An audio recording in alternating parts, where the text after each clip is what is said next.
Hi, I'm Faye Mayer, and I'm with KANM Student Radio, which is the radio station here at Texas A&M University. I'm here with. Aaron Page, what's up? Nice to meet you.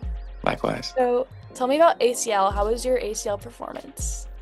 Oh man, ACL, I have no words. It was my first festival, so performing there in front of all these people, like some people that don't even know who I am, just coming to vibe and have a good time.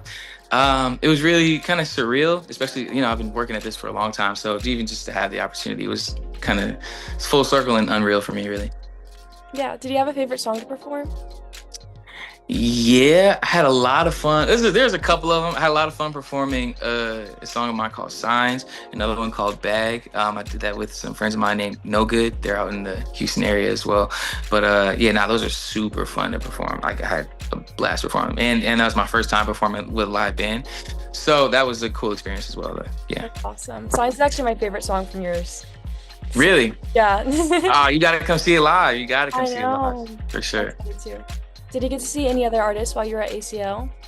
Yeah, so we saw a little bit of the Killers, the band, the Killers, and then we saw T-Pain. I'm a big T-Pain fan, and so like I know in that R&B world, like T-Pain's like a legend. So that was like a really cool thing for me to see, and I like to watch a lot of artists and kind of like an athlete watches film. So it was really cool to see like him do it at the top where he's at. So Oh, yeah. So, what brought you to making music? Like, has it always been a part of your life? yeah, since I can really remember, it's always been a part of my life. I always tell people like the short story is like I was just growing up and I just kept falling deeper and deeper in love with music. And then I got a little bit older and then I started like, dating and getting into girls. So I just been writing songs about girls ever since then. Yeah, well, they're great songs, so Thank you. it's doing good. Thank you. If you had to like pick your ultimate dream collab, who do you think Mhm. you'd do it? Ooh, that's a hard one. Yeah. Um, Gosh, oh my goodness, a dream collab. Um, can I have multiple? Can I have a few? Yeah, of course. Yeah. Okay, cool. It's gotta be Drake, of course. I mean, come on, everybody loves Drake. I like SZA a lot. Oh yeah. SZA's a really good one. And right now, I would really like to do a song with Sabrina Carpenter. She was at ACL. I didn't get to see her, but I was kind of upset that I didn't see her. But I'm actually a pretty big fan of Sabrina Carpenter. Those would be awesome to hear, so I hope that one day we can make that happen. I hope so. We're Yeah. manifesting it right now. Yeah, we're manifesting.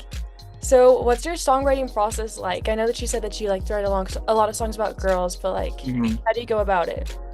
Um, Really, when I'm listening to like beats or like progressions or anything like that, it's really just um really listen to what feels right in a sense, and then I'll just go based off of certain experiences or certain things that other people have been through or certain things that I've seen or I've like really gone through myself. And it just so happens to be that like relationships are like one of the biggest things in my life.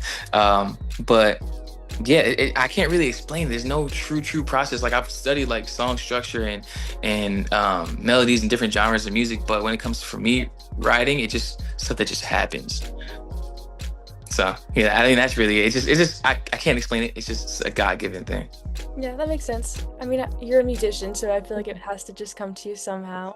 Yeah, for Uh, sure.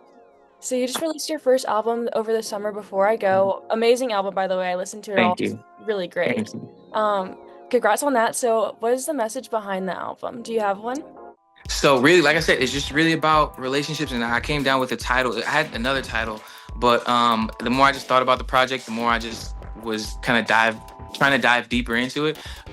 It's really just a conversation about like I'm about to embark on this thing that I've never been in before, and if you're talking to like your significant other, your family, your friends, anybody, it's like I'm about to do this thing that I've never done before, and I just want to make sure that we're good or that you know you won't change on me or I won't change on you, before I go do this thing. Like, are we here? Are we seeing eye to eye before I go? And a lot of it has to do with, like I said, relationships or just different life experiences, trying to figure out something that you've never really been in before.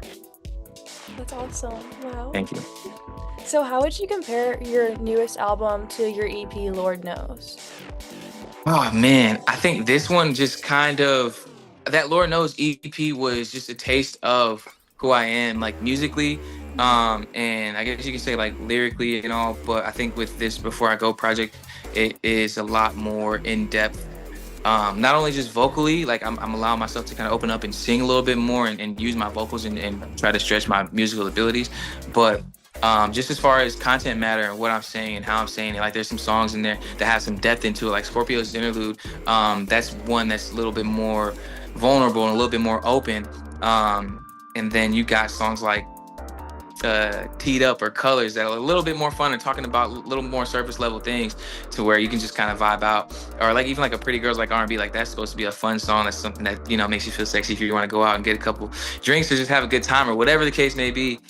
That's for that. So I think that I was able to show a lot of like versatility, and still stay true to who I am. Because I grew up on so many different types of music and so many different genres that I just really want to push the boundaries of what we even know R&B to be. Like it doesn't have to be one set thing, because there's so many different influences floating around.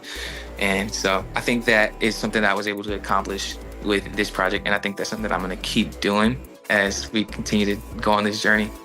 Great. Speaking of, do you have any upcoming shows planned, or do you hope to have some shows soon? Yeah, so we just did ACL, which was crazy, amazing. Thank you to BMI ACL, I gotta say that. But I do plan on in a few weeks. Actually, I'll be in Atlanta for One Music Fest. So that'll be another fun experience. I really don't know what to expect from that, but I'm making the best of it. I'm sure it's gonna be a good time.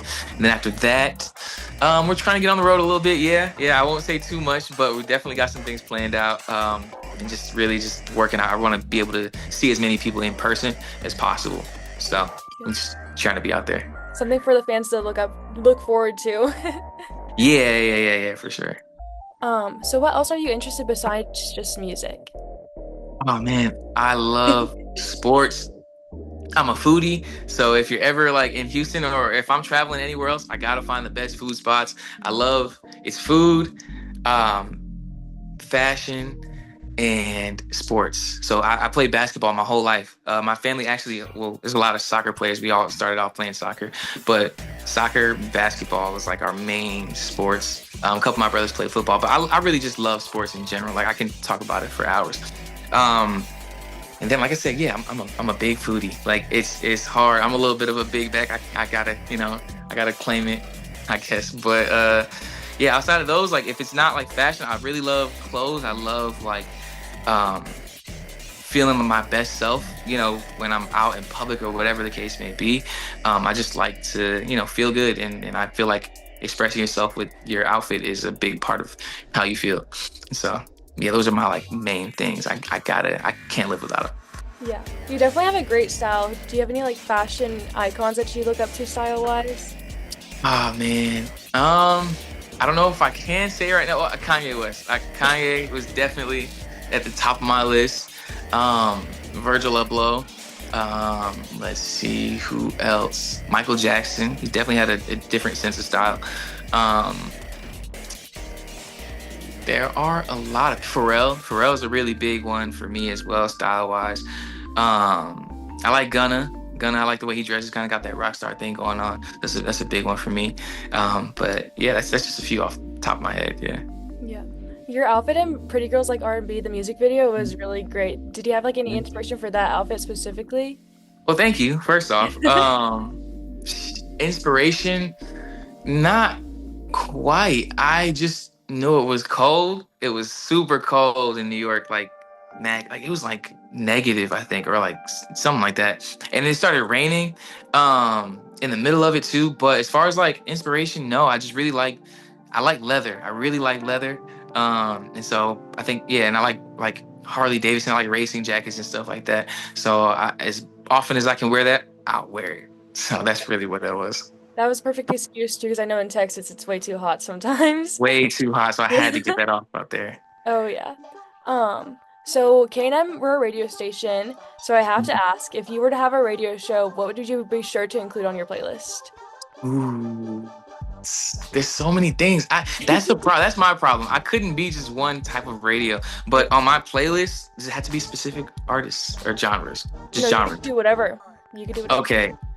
I would put on my playlist some pop, some like bubblegum pop. Like when I growing up, I was a big fan of One Direction. One Direction Me was too. my One Direction. Um, let me think. I would put some country on there. Like I like Mitchell Tenpenny. I like Chris Stapleton. I'll put Drake up there, of course, Bryson Tiller, Michael Jackson. Um, Jeez, man, there's so many. There's so many. Let's go on the lady side. So, like I said, Sabrina Carpenter, of course. I'll put a little bit of Miley Cyrus, Beyonce would go up there. SZA. I like some of Doja Cat. Yeah, there's so many. There's so many different genres. I could put like heavy metal on there. Yeah, it'd be a little bit of everything. That's perfect. A good variety makes for a good show. Yeah, for sure, for That sounds sure. like a great list too. Thank That's all you. the questions I have for you. So thank you for speaking with me. Thank you so much for having me. I appreciate you more than you know.